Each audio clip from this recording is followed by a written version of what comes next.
রাজধানীর সরকারি ৭ কলেজ নিয়ে নতুন বিশ্ববিদ্যালয়ের নাম চূড়ান্ত হয়েছে।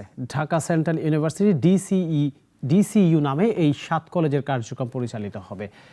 রোববার ইউজিসিতে শিক্ষার্থীদের ৩২ সদস্যের প্রতিনিধি দল নিয়ে সভায় এই সিদ্ধান্ত নেওয়া হয়। ২০১৭ সালের ১৭ ফেব্রুয়ারি প্রথম দফায় রাজধানীর ৭টি কলেজকে ঢাকা বিশ্ববিদ্যালয়ের অধিভুক্ত করা হয়।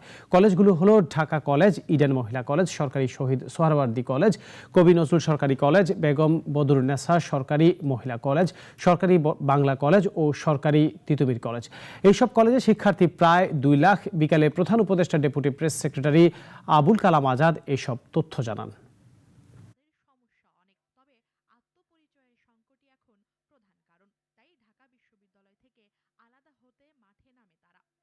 রাজধানী ইউনিভার্সিটি গ্র্যান্ড কমিশন কাজ করছিলেন, তো আজকে কলেজের যে ছাত্র প্রতিনিধি তাদের সাথে আলোচনা করে ৭টা কলেজ নিয়ে সরকারের পক্ষ থেকে একটা ঘোষণা দেওয়া হয়েছিল যে 7টা কলেজকে একটা বিশ্ববিদ্যালয়ের অধীনে নিয়ে আসা হবে।